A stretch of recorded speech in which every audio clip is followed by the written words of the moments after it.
नमस्कार दोस्तों, अगर आप हमारी हेडिंग को देखें कि is Trump a good businessman और अ पॉलिटिशियन, यानी कि ट्रम्प है वो क्या सच में एक अच्छे बिजनेसमैन या एक अच्छे पॉलिटिशियन है। देखो, धारणा इस तरीके की है कि जो ट्रम्प है वो एक बहुत अच्छे बिजनेसमैन है, यानी कि उनकी जो सारी एक्टिविटीज है वो बिजनेस के अराउंड घूमती है। अगर वो एक अच्छे बिजनेसमैन होंगे तो उनको और अमेरिका को प्रॉफिट होना चाहिए, ठीक है। अच्छे पॉलिटिशियन होंगे तो उनकी जो स्ट्रेटेजिक पार्टनरशिप है उसमें भी अमेरिका को फायदा होना चाहिए। हम इस चीज को सेंटर में रखते हुए ये डिस्कस करेंगे कि क्या सच में वो एक अच्छे बिजनेसमैन है। पहले तो हम ये देखेंगे कि जो टैरिफ भारत पे लगाया गया है, जो एक्स्ट्रा टैरिफ लगाया गया है, उसके लिए ट्रंप ने किस इंस्ट्रूमेंट का यूज किया है।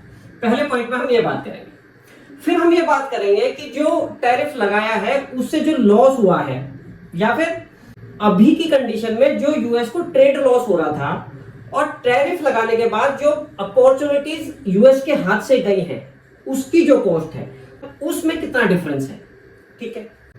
एक बात हम ये करेंगे कि अगर ट्रम्प अग्रेसिवली टैरिफ ना बढ़ाकर इस तरीके से रिलेशन खराब ना कर कोई और तरीका यूज करते तो क्या होता, यानी कि वो दूसरे तरीके और क्या हो सकते थे कि उनका ट्रेड डेफिसिट जो है वो पूरा हो जाता, बल्कि वो बहुत ज्यादा प्रॉफिट में रहते। तो वो क्या क्या तरीके हो सकते थे। एक बात हम ये करेंगे कि ट्रंप ने इकोनॉमिकली तो लॉस किया ही यूएस का, और उनके जो पर्सनल एक्शंस हैं उसने अमेरिका को क्या लॉस किया है, ठीक है। और उसको उस सिचुएशन को इतना वर्स कर दिया है कि जो आगे आने वाली जो जनरेशन होंगे, जो आगे आने वाले जो पॉलिटिशियंस होंगे, चाहे उनकी पार्टी के हो चाहे डेमोक्रेटिक पार्टी के हो, उनको संभालना कितना मुश्किल होने वाला है, ठीक है।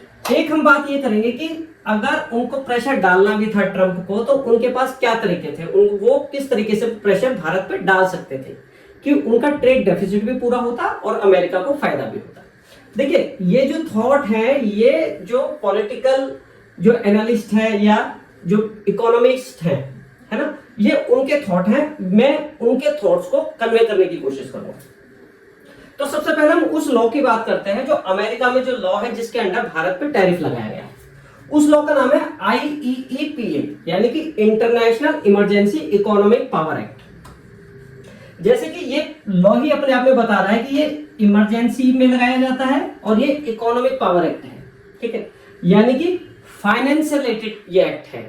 इस कानून में किसी दूसरे देश पर, किसी दूसरे देश के ऑर्गेनाइजेशन पर, किसी दूसरे देश की किसी कंपनी पर या किसी इंडिविजुअल व्यक्ति पे फाइनेंस बैन लगाए जाते हैं, इकोनॉमिकल बैन लगाए जाते हैं। ये जो कानून है इसका क्या रूल है कि कई बार क्या होता है, दो देशों के बीच में मिलिट्री एक्शन नहीं लिया जा सकता, है ना। हर बात में हम मिलिट्रीली किसी पर अटैक नहीं कर सकते। तो उन सिचुएशंस को अवॉइड करने के लिए फाइनेंशियल एक्ट यानी कि फाइनेंशियल सैंक्शंस लगा के यूएस अपना काम चलाता है। अगर हम बात करें कि जो फिलहाल या पिछले कुछ टाइम में यूएस ने जो सैंक्शंस लगाए हैं डिफरेंट कंट्रीज पे, कंपनीज पे, ऑर्गेनाइजेशंस पे, तो वो भी इसी एक्ट के थ्रू लगाए। जैसे कि ईरान पे लगाया है, रशिया पे लगाया है, नॉर्थ कोरिया पे ये ऑलरेडी लगा चुके हैं। चाइनीज की कंपनी जो हुआई है, ये भी नेशनल सिक्योरिटी का हवाला देके यूएस ने इस पे भी सैंक्शंस लगाए हुए हैं, और टेररिस्ट ऑर्गेनाइजेशंस पे तो स्वाभाविक है ही। तो इस कानून के अंडर ही यूएस ने भारत पे एक्स्ट्रा टैरिफ लगाया, ठीक है। एक तो हो गई ये बात। अब हम बात करते हैं कि जो यूएस और इंडिया के बीच में जो बिजनेस है वो है कितना, ठीक है। अगर हम बात करें जो बिजनेस है between the two country US and India, वो है $190 बिलियन, जिसमें ट्रेड डेफिसिट यूएस को है वो है $45 बिलियन। लॉस का मतलब क्या है, ट्रेड डेफिसिट का मतलब क्या है, भारत भी एक्सपोर्ट करता है यूएस को और यूएस भी एक्सपोर्ट करता है। तो जो यूएस जो एक्सपोर्ट करता है उसका वैल्यू $45 बिलियन कम है। उसका मतलब केवल इतना है, ऐसा नहीं कि उसको $45 बिलियन का लॉस हो रहा है, यानी कि वो इतना जो है, इतनी वैल्यू का एक्सपोर्ट कम कर रहा है भारत को, ठीक है।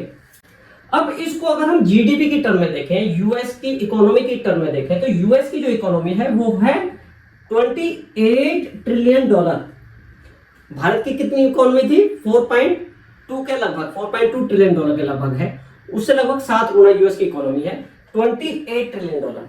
अगर इसको बिलियन में कन्वर्ट करें तो 28,000 बिलियन USD ये यूएस की इकोनॉमी है। अब मैं अगर इसके कंपैरिजन में ट्रेड डेफिसिट को निकालूं भारत से होने वाला, तो वो है 0.16%। 0.16% एक कंट्री की टर्म में कुछ भी नहीं होता, ठीक है। अब इसी को हम दूसरे कंट्री के कंपैरिजन में देखते हैं। चाइना से जो ट्रेड डेफिसिट यूएस को होता है वो होता है $280 बिलियन, जो कि उसकी इकोनॉमी का 1% है। भारत का कितना था? 0.16%, 0.2% भी पूरा नहीं था, है ना। और ये है पूरा 1%। जबकि जो चाइना है वो यूएस का डिक्लेयर्ड एनिमी है और भारत स्ट्रेटेजिक पार्टनर है।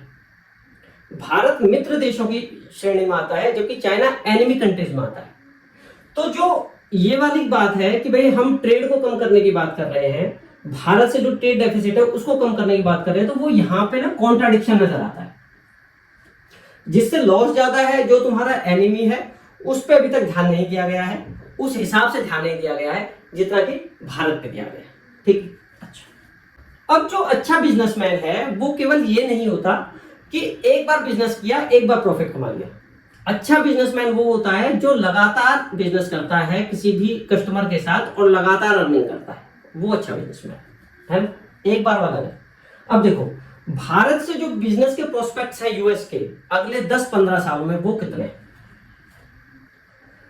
Total estimated long term value, ये 10 से 15 साल या 10 से 12 साल के बीच में जो बिजनेस के जो पॉसिबिलिटी है वो है $500 से $550 बिलियन। ट्रेड डेफिसिट कितना था? $45 बिलियन, यानी कि ये उसका 12 टाइम्स है। इतना ट्रेड ट्रंप के बिहेवियर ने यूएस को कम करा दिया। कैसे? अब देखो, ये जो ट्रेड है ये कैसे कैसे हो सकता है।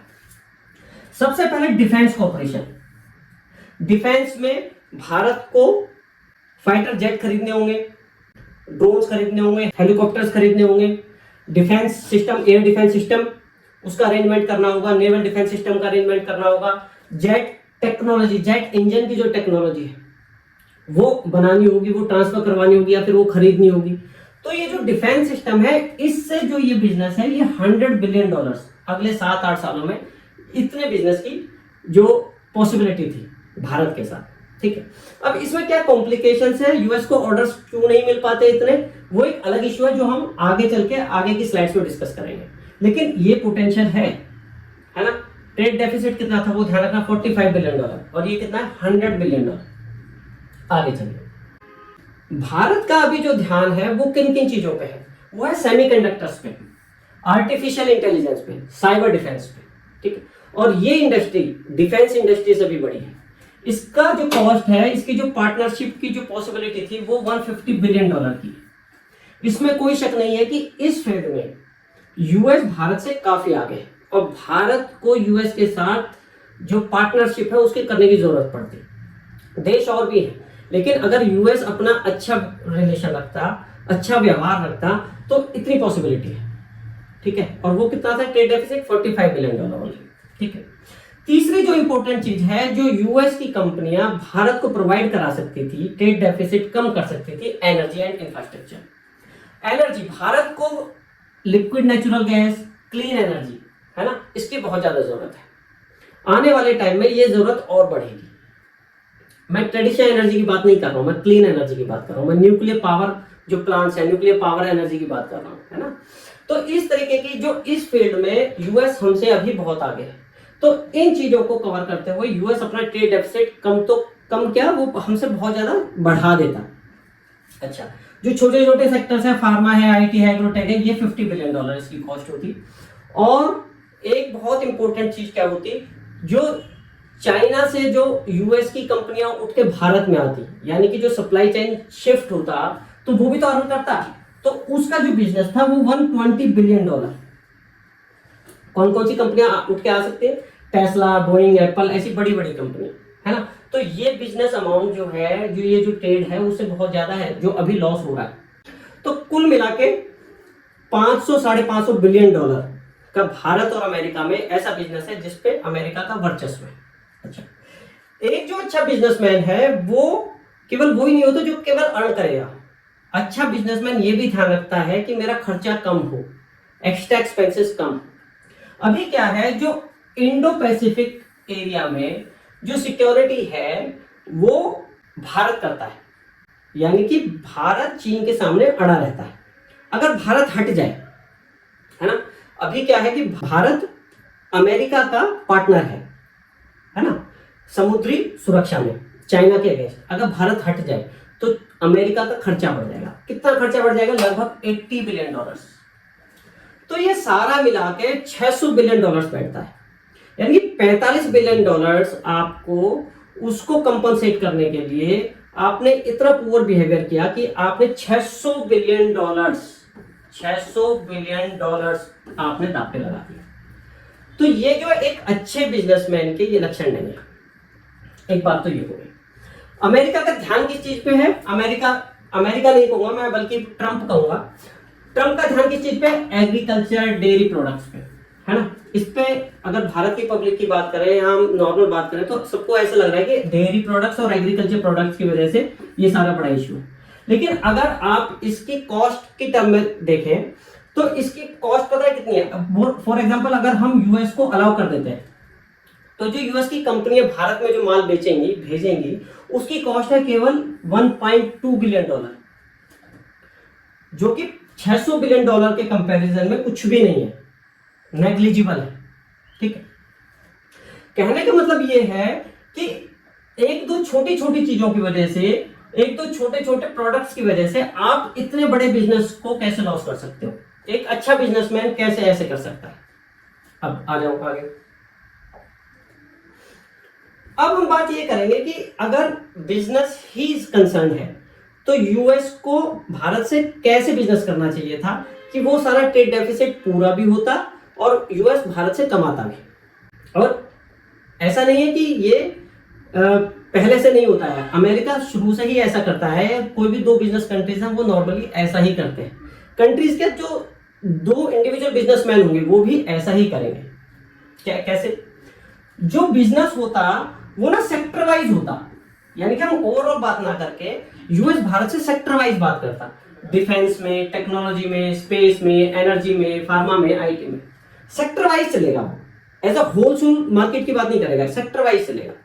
अब जिस सेक्टर में भारत को इश्यू है, जैसे कि भारत को इश्यू है एग्रीकल्चर में, डेयरी में, ये दो बड़े इश्यूज हैं। इश्यूज चाहे वो किसी भी वजह से हो, देखिए चाहे इसकी वैल्यू बहुत ज्यादा ना हो इस सेक्टर की, लेकिन भारत के करोड़ों लोग इसमें इन्वॉल्व हैं, तो भारत के लिए वो बड़ा सेक्टर है। अगर बिजनेस की बात करें तो यूएस की कंपनियों के लिए बड़ा सेक्टर नहीं है ना। अब हमारे कल्चरल इश्यूज भी है इसमें, है ना। हमारे जो हमारे लोग हैं उनकी जीवन यापन इन पे डिपेंड करती है, हमारे कल्चरल इश्यूज भी हैं। तो यहाँ पे जो ये वाला जो प्रोहिबिटेड सेक्टर है, यहाँ पे ये एज अ होल सेक्टर ना लेके एज अ प्रोडक्ट वाइज उसे बिजनेस करना चाहिए भारत के साथ। जैसे कि देखो, जो भारत को इशू है वो है जो उनकी काऊ है वो मांस मीट खाती है, यानी कि ये हमारा कल्चरल इशू है। या उनके मॉडिफाइड बीज है जिनमें एनिमल्स के जीन्स होते हैं, वो हमारा कल्चरल इशू है। ठीक है, तो वो यहाँ पे डेयरी प्रोडक्ट्स में हमें डायरेक्ट मिल्क प्रोडक्ट्स ना बेच के वो इक्विपमेंट्स बेच सकता है, वो टेक्नोलॉजी ट्रांसफर कर सकता है, टेक्नोलॉजिकल इक्विपमेंट हमें बेच सकता है। यानी कि इस सेक्टर में एज अ होल सेक्टर ना लेके वो प्रोडक्ट वाइज हमसे बात कर सकता है। टेक्नोलॉजी या हम इक्विपमेंट्स भी तो अभी भी तो कहीं से मंगाते ही हैं, चीन से मंगाते हैं, इजराइल से मंगाते हैं, कहीं से मंगाते हैं, तो हम यूएस से भी मंगा सकते हैं। तो यूएस को पहली बात सेक्टर वाइज चलना चाहिए, जिस सेक्टर में इशू है वहां पे इंडिविजुअल कंपोनेंट या इंडिविजुअल प्रोडक्ट वाइज चलना चाहिए। तीसरी बात, यूएस को ध्यान देना चाहिए कि उसकी जो डिफेंस में भारत से डील नहीं हो पाती, रूस की क्यों हो पाती है, अगर उसके लिए बिजनेस कंसर्न है तो।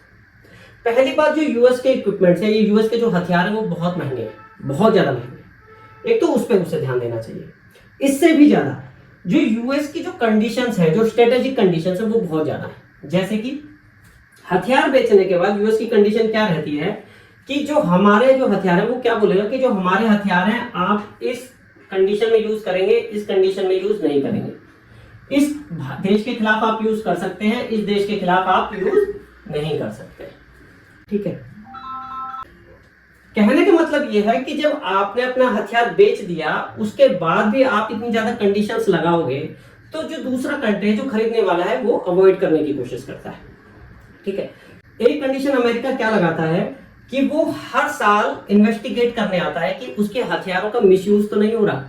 तो वहां पे एक कंट्री जो है खरीदने वाला, उसको ये डर रहता है कि जो हमारी स्ट्रेटेजिक लोकेशंस हैं, जो हमारी स्ट्रेटेजी है, वो यूएस को, जो बेचने वाला देश है, उसको पता ना चल जाए। ठीक है, जो हमारे सीक्रेट्स हैं वो हम उसे क्यों बताएंगे, है ना। तो यूएस को जो अपनी कंडीशंस हैं वो कम करनी पड़ेंगी अगर उसे इंटरनेशनली भारत से या किसी और भी देश से बिजनेस करना है। और क्या चीजें हैं, एक बात अमेरिका को क्या करनी चाहिए, अगर भारत से अपना बिजनेस बढ़ाना है तो जैसे रूस करता है ना, रूस कोऑपरेट करता है, यानी कि रूस जो है कोलैबोरेट करता है। जैसे कि हमने ब्रह्मोस बनाई, ठीक है, तो ब्रह्मोस में दोनों देशों को फायदा है। तो इस तरीके की जो टेक्नोलॉजी ट्रांसफर है या फिर कोलैबोरेट करके जो इक्विपमेंट बना रहे हैं, यानी कि जॉइंट वेंचर्स जो कर रहे हैं, वो भारत के साथ कर सकता है। तो तरीके बहुत सारे हैं बिजनेस करने के, अपना बिजनेस बढ़ाने के, अगर उन पर ध्यान दिया जाए। प्रॉब्लम ये हो सकती है, ट्रंप जो है इंडिविजुअली जो है वो सोचते हैं, ना कि देश के हिसाब से जो वो सोच के चल रहे हैं। अच्छा, अब ये तो हो गई बिजनेसमैन की बात। अब थोड़ा सा हम बात करेंगे जो पॉलिटिकली जो ट्रंप ने नुकसान किया अपने देश का, अपना, वो कैसे हुआ। पहली बात तो एक पहले ही टैरिफ वॉर जो चल रहा है बिटवीन द टू कंट्रीज। अब उसके बाद ना जो ट्रंप ने जो पर्सनल अटैक किए, पर्सनल अटैक सबसे बड़ा क्या किया कि India's economy is a dead economy. ये इतना इमोशनल अटैक है ऑन इंडियन पब्लिक। देखिए, भारत के जो लोग हैं वो क्या सोच रहे हैं कि हमें विश्व पावर बनना है, हमें विश्व गुरु बनना है, तो इकोनॉमी उसमें बहुत इंपॉर्टेंट पार्ट है। और उन्होंने क्या कह दिया कि डेड इकोनॉमी है। तो ये भारत के लोगों पे सीधा अटैक लगा, भारत के लोग इमोशनली से हर्ट हुए। दूसरी बात, ये पॉलिटिकल अटैक है ऑन इंडियन गवर्नमेंट। जो मोदी सरकार है, भारत की सरकार है, वो लगातार भारत के लोगों से क्या कहते आ रहे हैं कि भाई अभी हम $4 ट्रिलियन की हैं, अगली बार हम बहुत जल्दी $5 ट्रिलियन के हम तीसरे स्थान पे आ जाएंगे। तो आप उनके क्लेम को झूठा साबित कर रहे हैं ये कह के कि हमारी इकोनॉमी डेड इकोनॉमी है। तो this is a political attack. जब आप इस तरीके का अटैक करेंगे पब्लिक पे भी और पॉलिटिकल पार्टी पे भी, तो आप क्या सोचते हैं कि आपका बिजनेस हो पाएगा, कंटिन्यू रह पाएगा? अच्छा, इतने से भी काम नहीं चला। अब क्या पर्सनल अटैक किया ट्रंप ने, जब पाकिस्तान में ऐसा लगा कि ऑयल रिसोर्सेज मिल सकते हैं, तो क्या बोला कि हम पाकिस्तान की हेल्प करेंगे और भारत को यहीं से हम तेल भेजेंगे। मतलब इस तरीके का टॉन्ट करना, इसकी कोई जरूरत नहीं थी। अच्छा, और उससे भी बढ़ के क्या किया, पाकिस्तान के जनरल से अमेरिका की धरती पे भारत के खिलाफ धमकी दिलवाई, न्यूक्लियर अटैक की। यानी कि तुम इतने बड़े ब्लंडर्स करोगे और फिर ये सोचोगे कि भारत आपका, या भारत होता है कोई और भी देश होता, वो आपके साथ अलाई बन के रहेगा, आपका मित्र बन के रहेगा, तो ये फूलिश एटीट्यूड होगा। मतलब आप एक तरीके से लगातार डायरेक्ट अटैक कर रहे हैं, है ना। ये भी नहीं कि आपका कोई और आदमी स्टेटमेंट दे रहा, आप खुद स्टेटमेंट दे रहे हैं, और आप ये सोचें कि भारत फिर भी आपके साथ मित्र देशों की तरह व्यवहार करेगा, तो दिस इज नॉट फिजिबल, या this is not okay. Okay, अच्छा, अब अगर हम पॉलिटिकली बात करें तो जो स्ट्रेटेजिस्ट हैं वो क्या कहते हैं कि अमेरिका क्या कर सकता था, ट्रंप क्या कर सकते थे। अगर उनको धमकी देनी भी थी, प्रेशर डालना भी था, तो वो बैक चैनल से डालते, यानी कि वो फेस टू फेस ना डालते। फेस टू फेस डालने का मतलब है डायरेक्ट अटैक, जो कि पब्लिक में, या जो भारत का जो अपोजिशन है, किसी भी देश की जो अपोजिशन पार्टी है या उस देश की जो पब्लिक है, वो ये बिल्कुल नहीं देखना चाहते कि उनका लीडर किसी दूसरे देश के लीडर के प्रेशर में आए। ठीक है, तो आप डायरेक्ट अटैक करेंगे तो वैसा ही रिस्पॉन्स दूसरे देश से मिलेगा। अगर आपको प्रेशर बनाना भी था तो आप बैक चैनल का यूज करते हैं, यानी कि आप फेस टू फेस नेगोशिएट करते हो और पीछे से आप प्रेशर डलवाते हैं, तो वो that can be a good strategy, जो कि यूएस करता है नॉर्मली। अब जो स्ट्रेटेजिस्ट हैं या एक्सपर्ट्स हैं वो क्या कहते हैं कि जो ट्रंप का व्यवहार है ना, वो हिंदी सिनेमा के जो एक्टर्स होते हैं, जैसे मैं बात करूं, जैसे रजनीकांत हैं, ठीक है, तो रजनीकांत की तरह ट्रंप का बिहेवियर है, जैसे कि जो हर चीज वही करता है। जैसे फिल्म में, हिंदी फिल्म में जो एक्टर है सब चीजें वो करता है, गाना भी वो गा रहा है, रोमांस भी वो कर रहा है, ताकत भी उसमें ज्यादा है, सब चीजें एक ही बंदा कर रहा है। तो ट्रंप भी ना, ट्रंप का इशू भी यही है कि वो सारी चीजें कर रहे हैं, ईमेल भी वही लिखते हैं, ट्वीट भी वही करते हैं, सारे फेस टू फेस कमेंट भी वही करते हैं, सब चीजें वो कर रहे हैं, यानी कि वो एज अ टीम काम ना करके एज अ इंडिविजुअल पर्सन काम कर रहे हैं, और इस वजह से इतनी सारी गलतियां हो रही। अगर यही चीज वो बैक चैनल से कराते, किसी और के थ्रू करवाते, तो उसको अमेंड करने के, उसको करेक्ट करने के तरीके होते हैं, है ना, पीछे हटने का तरीका होता है। लेकिन ये ट्रंप ने खुद ने किए हैं अपने बड़बोलेपन से, तो इससे क्या हुआ है कि रिलेशंस बहुत ज्यादा खराब हुए हैं, और ये खराब इस लिमिट में या इस सीमा तक हुए हैं कि जो आगे आने वाली जो पॉलिटिकल जनरेशंस हैं यूएस की, उनको बहुत टाइम लगने वाला है भारत से रिलेशन ठीक करने में। अगर रिलेशन ठीक हो भी जाएंगे तो भी भारत को एक ऐसा इंप्रेशन मिला है कि we cannot rely on us, है ना। तो ये सारा था कि ट्रंप ने एक अच्छे बिजनेसमैन की तरह, एक अच्छे पॉलिटिशियन की तरह काम नहीं किया है, स्पेशली इन इंटरनेशनल पॉलिटिक्स। ठीक है, तो ये यहीं पे ये हमारा टॉपिक खत्म होता है। तो हमारा टॉपिक यही था कि क्या सच में जो ट्रंप है वो अच्छे बिजनेसमैन हैं, है ना, या अच्छे पॉलिटिशियन हैं। पॉलिटिशियन के लिए तो कोई कहता भी नहीं है, ज्यादातर बिजनेसमैन के लिए कहते हैं। तो हमारा टॉपिक इसी पे फोकस था। अगर आपको वीडियो पसंद आया हो तो प्लीज लाइक करना, इसको और लोगों के साथ शेयर करना, हमारे चैनल को सब्सक्राइब करना। अगर आपका कोई प्रश्न है तो कमेंट बॉक्स में वो डाल के आप पूछ सकते हैं। आपका कोई टॉपिक है जिस पे आप वीडियो बनवाना चाहते हैं तो वो आप कमेंट बॉक्स में लिख के हमें बता सकते हैं।